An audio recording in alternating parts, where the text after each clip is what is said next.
and welcome to another episode of the Mad Madam Mel podcast. My name is Mel and I am a yarn dyer living on the Orkney Islands off the north coast of Scotland.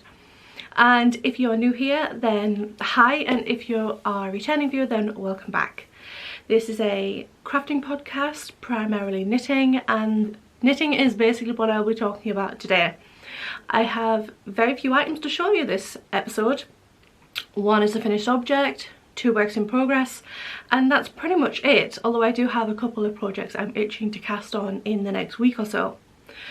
The first object is my finished object and I am wearing it, and it is my wintry, snowy Zweig sweater, the second Zweig that I've knit actually, and I love it. I'm really happy with it and I will stand up and show it to you in just a moment. The pattern is the Zweig sweater by Caitlin Hunter, and it is supposed to be a long-sleeved, kind of a boxy shaped sweater with a lacework yoke with a little bit of colourwork at the top and bottom also, but I haven't done the colourwork this time like I did on the first Zweig that I knit a couple of years ago. So I have only used two yarns. The pattern calls for 2 yarns, but because the yarns are so very similar in colour, that is why I have omitted the colourwork sections. I will stand up and show it now, and then I can say a bit more about what I have changed. So as you can see, I have made this more of a fitted, cropped version rather than a long, boxy, long-sleeved sweater. I've made short sleeves, just elbow length, and I have made the Zweig hit exactly on the waist, so that when I wear it with dresses, which is how I will wear this, or with skirts, it will hit at the same level as my waistline. It hasn't been blocked yet, so it's just shy short of my waistline actually. At the back it's pretty much hitting right. At the front maybe a little bit, it needs a little bit of tweaking, but because it is a merino nylon stellina yarn, it will slightly drop during the blocking process. As I said, it is a merino nylon stellina blend, which I'm not sure if it's actually going to, it's showing up a little bit on camera. It is a sparkle blend. And the lace work I have done in a merino tencel blend, a 50-50 merino tencel blend, undyed. And I will sit back down now. Apologies if I'm a little croaky today, or a little hoarser than I normally am.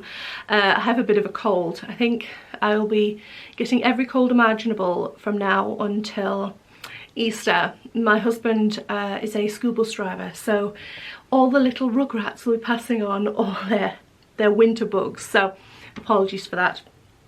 Like I said, I have changed sleeve length and I have changed body length on this. The other things I have changed is I have added short row shaping at the back, which I don't think I showed, but there is a bit of short row shaping just below the back of the neck, which I added in, which weren't in the original pattern.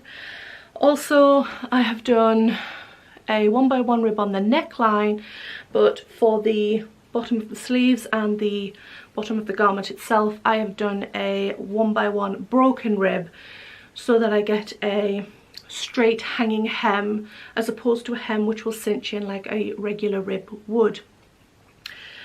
The yarns that I've used, so the merino tencel is just one of my undyed bases that I dye for the shop. Oh, wrong project bag. The other yarn, the main yarn, is a yarn that I got at what was Perth Festival of Yarn, is now the Scottish Yarn Festival, and it is from Edelweiss Fibres in the colourway Mountains. And like I said, this is a 75 merino, 15% nylon, 10% stellina blend, and I really, really like it. I fell in love with this as soon as I saw it, and it just made me think of kind of snow on coniferous forests, and I just adored it, especially with the sparkle. It had that kind of snowy sparkle that I just couldn't resist. But I only had 2 skeins because that is all that she had on the stall. So that's why I've adapted the pattern to make the yarn fit. I had thought about doing the Love Note sweater, but I didn't want to knit it at such a loose gauge that the yarn lost its kind of it would become so open that you would lose the look of the actual original yarn. And I have done a little bit of intentional colour pooling with this, although I have alternated skeins, just so that I can get little snippets of those kind of darker sections kind of coming together in places, so you really get that kind of, you know, like Christmas trees peeping through snowfall. So what else can I say about this? The gauge I did at a looser gauge than the first 5 that I did. The first one I believe I did on a 3.5mm needle at a 24 stitch gauge. This one, which I haven't actually took off my clipboard because I just showed you my original copy, because the second copy I have doesn't have a photograph on it. I didn't print it off a second time. So this time I did a 23 stitch gauge, so it's only slightly looser, and to do that I knit this on a 4mm needle. So although the gauge is looser, it isn't really coming up open like it would have if I had tried to make the Love Note sweater. To make 2 skeins eke out would have had to be really quite a loose gauge, or even a ranunculus sweater, the same thing. It would have to be quite loose and it would lose that. You would lose, because it's so white, you would see everything through it and you would lose the effect of the yarn. I dropped down to a 3.75mm needle, I believe, for the ribbing as well, just to give it a little bit of more structure, because rib, if you knit it on the same needle size as your main body, your main knitting, although you will obviously lose that cinchness, but even if you want to make a broken rib even, the knit stitches in between the purl stitches will be sloppier. So to account for that, I took it down a slight size just to neaten up those stitches and make sure they didn't look sloppy. So that is my finished object for this episode. So now we're on to my 2 works in progress. I have a garment and I have a pair of Christmassy socks that well, yeah, Christmassy socks, but they're not overly Christmassy. So I will get the socks out of the way first because they were closest to hand. These socks were a backup project over the Christmas period, where if I came to a tricky part on whatever I was working on, I could just pick these up and work on these for a while till I could come back to the tricky part in the daytime, rather than, I mean, I do most of my knitting whilst watching like TV on an evening. So this was my backup yarn and project, and it is just a pair of vanilla socks with some festive yarn. These socks is just a vanilla sock, my usual Turkish cast on, toe up, I knit up the body, a heel flap and gusset. Then I've done a eye of partridge on the heel turn. I've done stockinette on the back of the sock, and I am part way up the ankle. I haven't yet decided if I'm going to knit the cuff in the same colour as the socks or in the same as the contrast toes and heels. We can see I've got a bit of colour pooling happening here when I switched to knitting longer rows when I did the heel flap and gusset. So there's a lot of brown on the front there and a lot of the speckly rainbow section on the back, but that's fine, it doesn't bother me in the slightest. Colour pooling, especially with socks, is not a big deal, but I do love the micro striping on the main part of the sock, and it will be the same on the ankle too.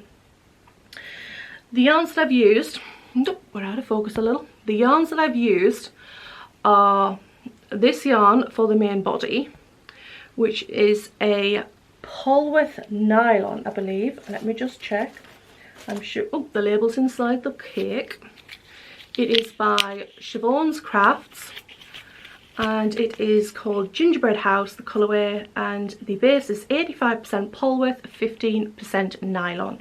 And I was really excited to try this base And so far I'm really liking it. I'm really enjoying knitting it. It has a nice woolly feel, similar to a sturdy commercial yarn like a Regia yarn. Very similar in texture.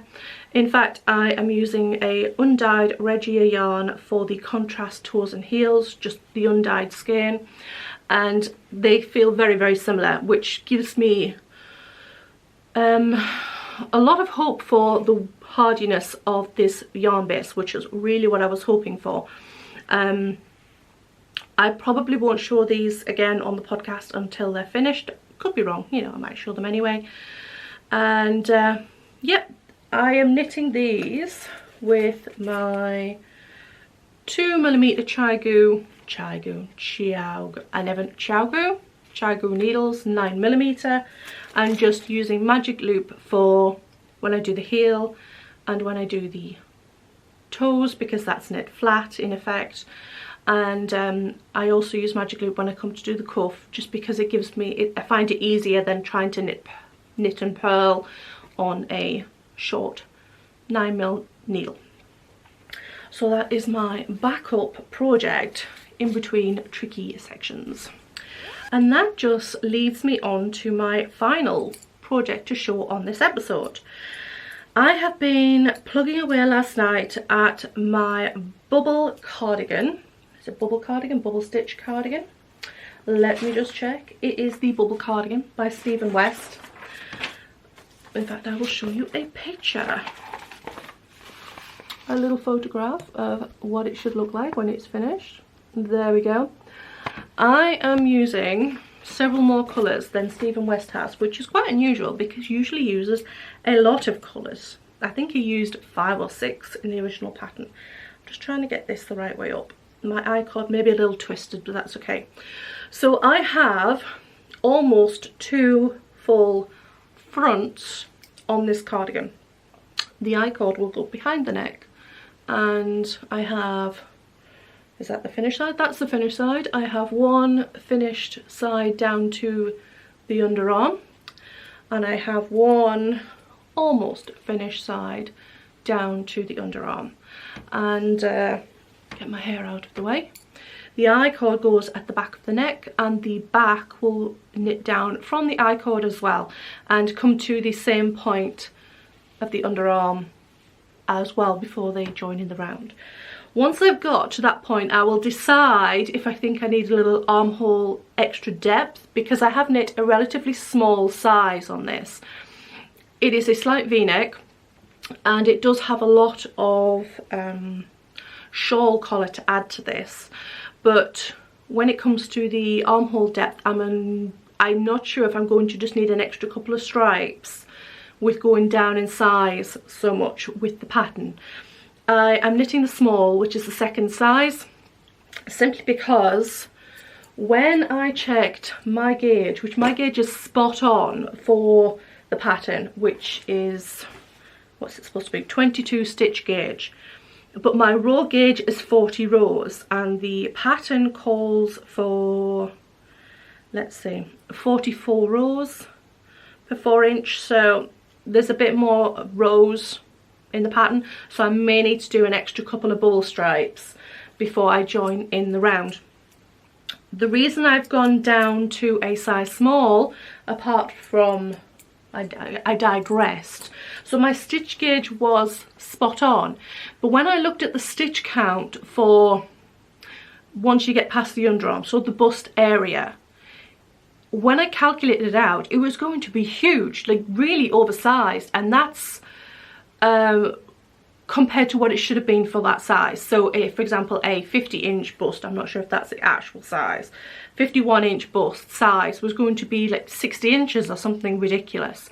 And when I looked at other people's projects on Ravelry, a lot of people commented the same, that they got spot on gauge, they knit the size that they thought they needed, and it was huge on them, and recommended going down at least a couple of sizes. So that that's what I have done. And I want a cozy sweat cardigan, but I don't want it so big that it's falling off all the time.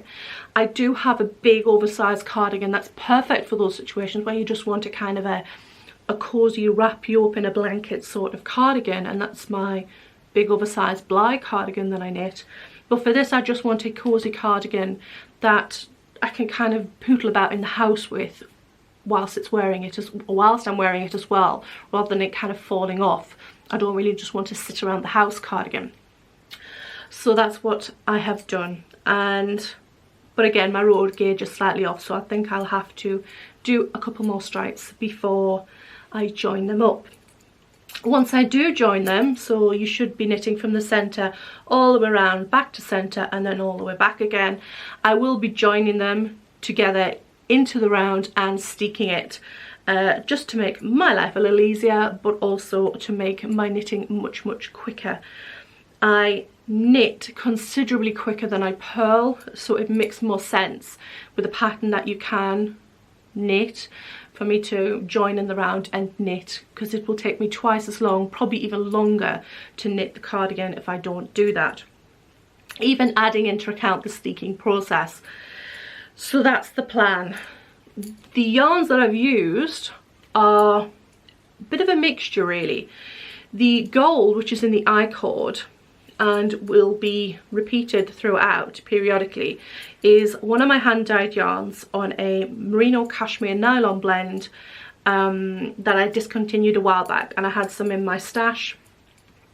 The other colours are mostly minis. I apologise, my knitting needles are tinkling away. The other colours are mostly minis, mostly from a advent calendar, yarn advent calendar that I bought a few years ago from Pixie Yarns, I believe. I will put all the links down below, obviously. And some of the other minis are some of my hand-dyed minis as well. So what I've done is made colour, I put them all into colour families like reds, pinks, blues and so on, and then I pulled a ball from each and put them into a sequence, and then I pulled a ball from each of those colour families and put them into a sequence together. So that's what will happen. So I've gone gold all the way through a colour sequence, back to gold, and then we start with the second colour sequence that I made up, and so on throughout the garment. And with the gold being in it and the gold in the I-cord, and it will also be for all the ribbing, it'll all tie it all in together. I'm really looking forward to seeing it finished. I'm loving how it looks so far. And I think that's everything. It's been, I don't know, I think I've just been focusing mostly on getting the Zweig finished, and after that I spent a few nights where I haven't really done any knitting, and instead I've done a bit of gaming and a bit of VR gaming as well. So, you know, I haven't been watching TV every night is what I'm saying, and because I knit predominantly, I would say 95% of the time whilst watching TV, it just hasn't always been a knitting night. And I'm trying to think if there's anything else to round this episode off with. I'm hoping to potentially next week do that. Sounded completely wrong, that sentence, but I will leave it in anyway. But I'm thinking about next week's episode doing a sewing make 9. I did a knitting make 9 last week, and I'm potentially doing a sewing make 9 next week. And there are several sewing projects I would like to do this year. I know I'm not very good at keeping up with them, but a make 9 is more like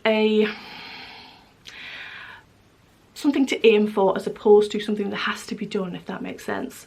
So I've got a couple of projects which are kind of cut out, ready to go, and then I have several of the patterns that I have the fabric for, that I would like to get done in the near future too. So hopefully, fingers crossed, that will happen.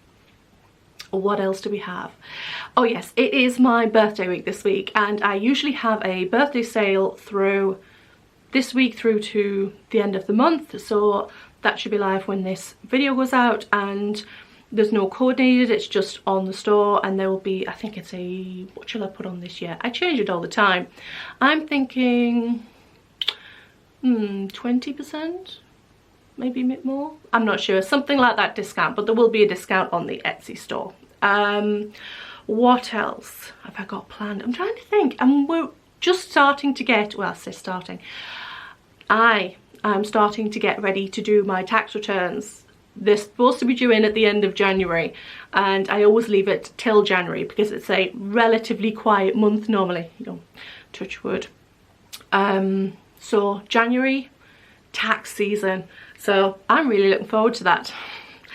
Actually, to be perfectly honest, I don't mind it too much, the filing and the bookkeeping part and the calculating and stuff. I'm very much a maths science brain, as opposed to art brain, if that makes sense. You would think it was the other way around with being a yarn dad, but actually no, I'm definitely more of the maths side of things. So tax season doesn't bother me too much, and it gives my brain a bit of something to kind of play around with, which I really like. And other than that, I think that's it for this episode, which is good because I have to nip out very soon. I have an appointment I have to dash off for, and yeah, I shall see you on the next episode. Bye bye.